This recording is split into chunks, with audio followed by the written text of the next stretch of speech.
পর্যাপ্ত খেলার মাঠ তো নেই। যেখানে আমাদের 1300টি খেলার মাঠের থাকার কথা ছিল, সেখানে খেলার মাঠ হচ্ছে মাত্র 235টি নামে আছে। দখল সবগুলোই দখল হয়ে আছে 90% দখল। এবং দেখুন 95% স্কুলে কোনো খেলার মাঠ নেই আমাদের। তো এখন তরুণরা যেখানে খেলাধুলা করবে সেই জায়গা থেকে তারা বঞ্চিত হচ্ছে।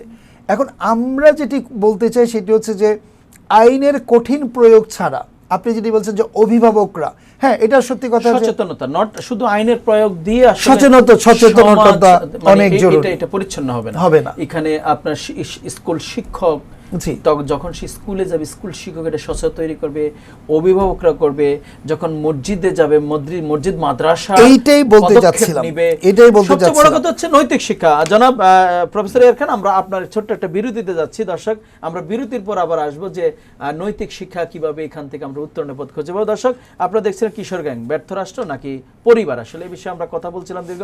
ছোট্ট একটা বিরতির পরে আবার ফিরে আসবো, আমাদের সঙ্গেই থাকুন।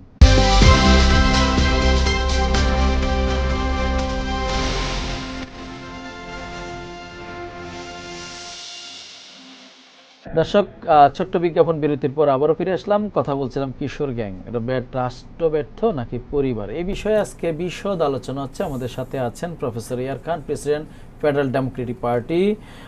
কথা বলছিলাম আমাদের কিশোর গ্যাংয়ের যে এক মহামারী আকারে ধারণ করছে সেই বিষয়ে। আমরা একটু যাই, যেটা বলছিলাম মোহাম্মদপুরে আটকে পড়া যে পাকিস্তানি আপনি কথা বলছিলেন, যে কারণে মোহাম্মদপুরটা, যদিও কিশোর গ্যাংগুলো বিশেষ করে এই যে আদাবর মোহাম্মদপুরের শ্যামলী এই জায়গাটাতে থাকে না, তারা সাধারণত বসিলার ওই সাইডে চলে যায়, হয়তো কোনো অপরাধ করে আবার চলে যায়। একটা বিশাল সমস্যা সেটা হচ্ছে মোহাম্মদপুরে যে আটকে পড়া যে বিহারি বা পাকিস্তানিরা, তাদের যে আপনি নাগরিকত্বের কথা বলছেন, সেখানে বিশাল একটা এরিয়া নিয়ে আছে। সেখানে এমন কোনো এক জায়গা দিয়ে বেরোলে অন্য জায়গা দিয়ে আইন শৃঙ্খলা রক্ষাকারী বাহিনীর সঠিক পদক্ষেপ নিতে পারে না। আসলে আমরা এই জন্য সরকারের বা আপনার কাছে যাই, কি পদক্ষেপ নিলে সত্যিকার অর্থে কোনো আবাসন ব্যবস্থা এদের করা যায় কিনা। দেখা গেল 20 তলা 5টা ভবন বানালে সেখানে তারা বসবাস করতে পারে। এই যে ছোট ছোট গলি ক্ষোভ, যেখানে আসলে সন্ত্রাসীদের অভয়ারণ্য তৈরি হয়, মাদকের অভয়ারণ্য তৈরি হয়, সেখানে কিশোর গ্যাংয়ের জন্ম হয়। আসলে এখান থেকে আপনার কি পরামর্শ হতে পারে আসলে উত্তরণের জন্য, একটা স্থায়ী ব্যবস্থা বা স্থায়ী উত্তরণের জন্য আপনি কি মনে করছেন? দেখুন, আমি এই পয়েন্টটিতে আসতে চাচ্ছিলাম যে সবচেয়ে বড় সমস্যা হচ্ছে যে মিরপুর, মোহাম্মদপুর, চিটাগং, ময়মনসিংহের কিছু এলাকা যেখানে আসলে বেশ বড় আঙ্গিকে কিছু বিহারিরা বসবাস করেন। আমার কথা হচ্ছে, দেখুন যে 71-এ যারা বিহার থেকে বাংলাদেশে আসছেন, বাংলাদেশে কিন্তু শুধু বিহারি না, একসময় ওড়িশার লোকজন থাকতো এখানে, বিহার থেকে আসছে, তারা এখন ভূখণ্ডের সাথে মিশে গেছে, তারা যেতে চায়নি যেহেতু তারা এখন এই আপনি যদি শ্রীমঙ্গলে যান, গিয়ে দেখবেন চা বাগানে যারা কাজ করে কিন্তু সবাই কিন্তু ভোজপুরি, বিহারি, বিভিন্ন জায়গা থেকে তারা কিছু, তামিলনাড়ু থেকেও তারা আসছে, অনেকে আসছে যারা চা বাগানে কাজ করছেন। আমার কথা হচ্ছে যে এদের আজকে স্বাধীনতার 54 বছর 55 বছর হয়েছে, এদেরকে আমার মনে হয় যে সাধারণ ক্ষমা ঘোষণা করে, কারণ এখন কিন্তু অলমোস্ট ধরুন যে সন্তানটির বয়স 10 বছর কিংবা যে সন্তানের বয়স 50 বছর, সেও তো স্বাধীনতা পরে জন্মেছে, তো সে তো দেখেই নাই। এখন উচিত ছিল যে এদেরকে আসলে আমাদের মূল ইয়েতে নিয়ে আসা। আমার পরামর্শটা আপনি কি হতে পারে, স্থায়ী একটা আবাসন ব্যবস্থার মাধ্যমে সংকট আজকে যে তৈরি হচ্ছে, যে অপকর্মের একটা স্বর্গরাজ্য, এখন কিন্তু এরা আসলে যেহেতু এরা বাংলাদেশের নাগরিক নয়, যেহেতু এরা কোনো পাসপোর্ট পাচ্ছে না, যেহেতু এরা বিদেশে যাওয়ার সুযোগ পাচ্ছে না, যেহেতু বাংলাদেশের একজন নাগরিক হিসেবে কোনো সুযোগ সুবিধা পাচ্ছে না, সরকারি চাকরিতে প্রবেশ করতে পারছে না, পড়াশোনা করতে পারছে না, সো আলটিমেটলি এরা কিন্তু আপনার বড় ধরনের ক্রাইমের সঙ্গে জড়াচ্ছে।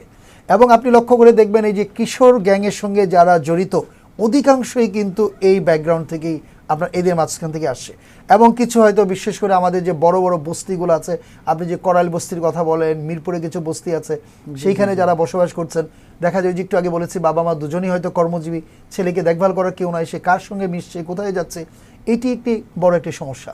আপনি যেটি বলছেন, আমি আমার আজকের বিষয়ে আমরা যদি যাই, সেখানে আছে ব্যর্থ কি পরিবার, এই পরিবারের আসলে করণীয় কি বা কি কারণে এই পরিবারের কি দায়িত্বশীল ভূমিকা হলে আমরা এটাকে রোধ করতে পারি বলে আপনি মনে করছেন? আসলে আমি আসলে এটাকে একদম পরিবারের যে নৈতিক, মানে পরিবারের কারণেই যে আসলে তারা এই কিশোর অপরাধে জড়িয়েছে তা কিন্তু না। অনেকাংশে আপনি যদি পরিবারের অভিভাবক হন, আপনার ছেলে আপনার মেয়ে কার সাথে মিশছে, তারা কোন কাদের সাথে চলছে, সময় মতো স্কুলে গেল কিনা, সময় মতো বাসায় আসলো কিনা, এই তদারকিগুলো যদি আপনি একজন পরিবার থেকে নেন, আমার কাছে মনে তো হয় না আপনার সন্তান বিপদে যাবে, বিপদগামী এইখানে হতে পারে আমি বলে। বিনয়ের সঙ্গে একটু দ্বিমত পোষণ করবো এই জন্য যে আপনি যাদের কথা বলছেন সেটা হচ্ছে মধ্যবিত্ত পরিবারের ক্ষেত্রে আমাদের একটা জবাবদিহিতা থাকে, কিংবা আমরা আমাদের প্যারেন্টসদের কাছে আমাদের একটা দায়বদ্ধতা থাকে। দায়বদ্ধতা থাকে, কিন্তু যারা বস্তিতে যারা থাকেন কিংবা বিহারি কলোনিতে যারা আছেন, এদের কিন্তু কোনো দায়বদ্ধতা নেই।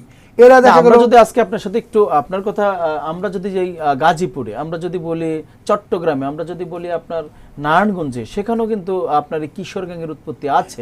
আছে এখন তো ছড়িয়ে যাচ্ছে। বিহারি সব জায়গায় যে আছে না, তা না, থাকলেই না, যে হবে সেটা না, আমি আপনার সঙ্গে একমত, কিন্তু এখন কথা হচ্ছে যে এখানে না, নিঃসন্দেহে সমাজ, পরিবার, শিক্ষা প্রতিষ্ঠান, ধর্মীয় আচার আচরণ সবই আমাদের প্রয়োজন আছে। আমাদের